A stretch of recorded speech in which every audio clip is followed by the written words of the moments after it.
Bismillahirrahmanirrahim. Assalamu alaikum 8th class. Welcome to class and it's our science lecture. Here is Sadia Razak and our topic is actions of nervous system, page number 7, and topic is 1.4. First of all, we will discuss about voluntary and involuntary actions. Voluntary को अगर हम उर्दू में इसका जो है वो meaning देखें तो वो है अरादी अफ़ाल। इनवॉलंटरी यानी गैर अरादी अफ़ाल। तो डेफिनेशन इसकी करते हैं वॉलंटरी और इनवॉलंटरी एक्शंस की। तो सबसे पहले वॉलंटरी एक्शंस को देखते हैं। These are the muscles actions that you control, यानी अगर सिंपल लैंग्वेज में हम इसे कहें कि वो वाले एक्शंस जिन्हें हम कंट्रोल कर सकते हैं। For example talking, smiling, waving, jumping, eating, ठीक है। ये तमाम एक्शंस को हम कंट्रोल कर सकते हैं और इन्हें हम कहते हैं वॉलंटरी यानी अरादी अफ़आल। दूसरी तरफ देखें अगर इनवॉलंटरी एक्शंस, तो वो कौन से एक्शंस हैं? These are the muscles actions that are automatic and out of your control, जो कि ऑटोमेटिकली हमारी बॉडी में हो रहे हैं, ठीक है। ये एक्शंस होते जाते हैं और हम उन्हें कंट्रोल नहीं कर सकते। फॉर एग्जांपल ब्रीथिंग यानी सांस लेने का अमल, एंड डाइजेशन मतलब जो फूड हमने ली है वो जाके हमारी बॉडी में, ठीक है, डाइजेस्ट होती है और ये सारा जो काम है वो हम कंट्रोल नहीं कर सकते। इसके अलावा हार्ट बीट है, उसे हम कंट्रोल नहीं कर सकते। तो ये वाली जो सारी चीज़ें हैं वो हैं इनवॉलंटरी एक्शंस। नेक्स्ट है हमारा टॉपिक रिफ्लेक्स एक्शन।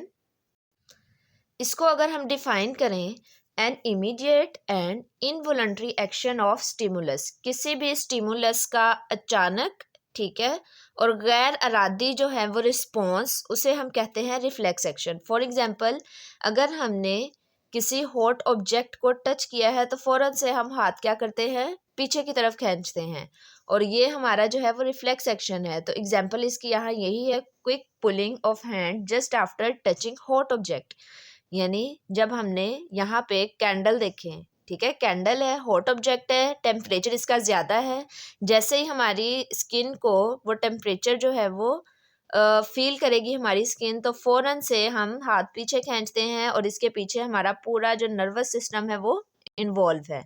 वो हम देखते हैं कि किस तरह से।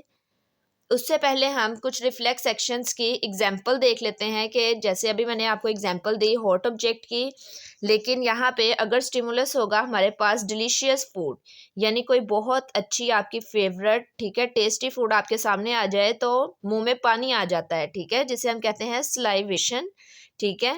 तो ये हमारा रिफ्लेक्स एक्शन है। स्पॉइल फूड यानी वो वाली फूड जो हमारे लिए अच्छी नहीं थी, वो क्या कॉज करती है, nausea.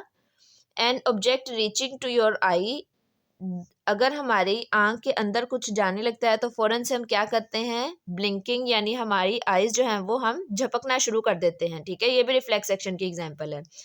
When light becomes brighter, एकदम जो है वो लाइट बहुत तेज़ हो जाए तो पिपल्स गेट स्मॉलर, तो हम क्या करते हैं, अपनी आंखें छोटी करके देखते हैं, ये भी रिफ्लेक्स एक्शन है। Knee is hit by a hard substance, अगर हमारे घुटने पे अचानक से जो है वो बहुत वजनी चीज़ लग जाए, ठीक है, या हमारा घुटना जो है वो किसी चीज़ के साथ टकरा जाए तो क्या होता है, नी जर्क रिफ्लेक्स, ठीक है। ये हमने देखी कुछ स्टिमुलस और उन स्टिमुलस के नतीजे में जो रिफ्लेक्स एक्शंस हैं वो। नेक्स्ट हम देखते हैं रिफ्लेक्स आर को हम अभी बाद में डिफाइन करते हैं। उससे पहले हम देखते हैं कि रिफ्लेक्स एक्शन में हमारे पास किस तरह से जो है वो सारा काम हो गया अचानक से। सबसे पहले हमारे पास स्टिमुलस का होना ज़रूरी है। अब हॉट ऑब्जेक्ट वाली एग्जांपल में अगर हम देखें तो जो टेम्परेचर है हॉट ऑब्जेक्ट का वो हमारे पास स्टिमुलस है। स्टिमुलस को हमने क्या डिफाइन किया था, चेंजिंग इन एनवायरनमेंट, हमारे माहौल में जो तब्दीली हो रही है जिसके नतीजे में हम रिस्पॉन्स शो करते हैं उसे हम कहते हैं स्टिमुलस। तो इस एग्जाम्पल में हमारे पास जो टेम्परेचर है हॉट ऑब्जेक्ट का वो है स्टिमुलस। अब ये जो स्टिमुलस है ये रिसीव करते हैं हमारे रिसेप्टर्स, ठीक है। फॉर एग्जाम्पल इस केस में कौन से सेल्स जो हैं वो एक्टिव हुए, हमारे स्किन सेल एक्टिव हुए, ठीक है, और एज अ रिसेप्टर उन्होंने काम किया। अब यहाँ पे स्किन में सेंसरी न्यूरॉन्स प्रेजेंट हैं, यानी सेंसरी नर्व्स के जरिए ये बात चली गई हमारे स्पाइनल कॉर्ड में। ठीक है, अब स्पाइनल कॉर्ड में कौन सी न्यूरॉन्स प्रेजेंट हैं? Inter neurons.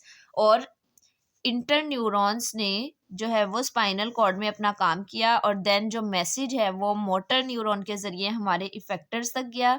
और इफेक्टर इस केस में हमारे पास कौन सा इस्तेमाल हुआ है? तो बेटा वो मसल्स हैं। ठीक है, मसल्स के जरिए हमने अपने हाथ को फौरन से पीछे की तरफ खींचा है, और जब हम अपने हाथ को पीछे की तरफ खींचते हैं तो यही हमारा रिस्पॉन्स है उस स्टिमुलस के अगेंस्ट। ठीक है, तो ये एक पूरा पाथवे है, एक रास्ता है रिफ्लेक्स एक्शन का। ठीक है, जिसमें कोई भी हमारी इन्वायरमेंट में चेंजिंग्स आ रही हैं, उसके रिस्पॉन्स में हम क्विकली जो है वो अपना काम करते हैं, और ये काम जो है वो इसमें इन्वॉल्व होता है हमारा स्पाइनल कॉर्ड। ठीक है, ब्रेन तक ये बात नहीं जा रही, क्योंकि हमारे ये जो है वो इमीडिएट एक्शंस हैं। ठीक है, अचानक से और फौरी तौर पर हम इन स्टिमुलस का रिस्पॉन्स करते हैं, तो इसमें इन्वॉल्व होगा सिर्फ स्पाइनल कॉर्ड। ठीक है, एक दफ़ा दोबारा देख लें इस पूरे रास्ते को कि हुआ क्या है। सबसे पहले स्टिमुलस जो है वो सेंस ऑर्गन्स यानी रिसेप्टर्स उसे डिटेक्ट करेंगे, देन सेंसरी न्यूरॉन के जरिए ये मैसेज जाएगा हमारे स्पाइनल कॉर्ड के पास। स्पाइनल कॉर्ड जो है वो मोटर न्यूरॉन्स के जरिए हमारे इफेक्टर यानी मसल्स तक अपना मैसेज भेजते हैं। देन हम जो है वो रिस्पॉन्स उस स्टिमुलस के अगेंस्ट शो करवाते हैं। इस पूरे रास्ते को, ठीक है, हम कहते हैं रिफ्लेक्स आर्क। ठीक है, क्या वर्ड है ये? Reflex arc. इसकी डेफिनेशन देखते हैं। पाथवे ऑफ नर्व इम्पल्सिस, यानी नर्व इम्पल्सिस का रास्ता which complete a reflex action, जो कि एक रिफ्लेक्स एक्शन को कंप्लीट करता है। और ये रास्ता क्या है? ये यही वाला हमारे पास पूरा पाथ है। ठीक है, ये पूरा पाथ है हमारे पास, और इस पाथ को हम क्या कह देते हैं? Reflex arc. बुक वाली डायग्राम रिफ्लेक्स आर्क की जो कि रिप्रेजेंट करती है रिफ्लेक्स एक्शन को, वो देखते हैं। हॉट ऑब्जेक्ट है हमारे पास, तो हमारी स्किन में जो पेन रिसेप्टर है वो क्या हो जाएगा? एक्टिवेट होगा, और देन ये मैसेज देगा सेंसरी न्यूरॉन के जरिए। ठीक है, हमारे स्पाइनल कॉर्ड को। अब स्पाइनल कॉर्ड जो है उसमें इंटर न्यूरॉन्स प्रेजेंट हैं। ठीक है, और वो मैसेज देते हैं अगेन मोटर न्यूरॉन के जरिए हमारे इफेक्टर्स यानी मसल्स को। तो हम क्या करते हैं? हाथ अपना पीछे की तरफ खींचते हैं। अब ये जो डायरेक्शन है वो नज़र आ रही है एरो हेड के ज़रिए। ठीक है, क्योंकि इस तरह से सेंसरी न्यूरॉन के ज़रिए मैसेज गया है, देन मोटर न्यूरॉन के ज़रिए मैसेज आया है। तो ये पूरा एक रास्ता है, ठीक है, जिसके पीछे हमारा ये स्पाइनल कॉर्ड इन्वॉल्व है। तो इसे हम कहते हैं रिफ्लेक्स आर्क। आज का हमारा काम जो है वो इन दो टॉपिक्स यानी वॉलंटरी और इनवॉलंटरी एक्शंस, इसके अलावा रिफ्लेक्स एक्शन, इसको हमने अच्छे तरीके से अंडरस्टैंड करना है। ठीक है, याद करना है, देन इसकी प्रैक्टिस करनी है और जी सूट पे सेंड करनी है। थैंक यू, अल्लाह हाफिज़।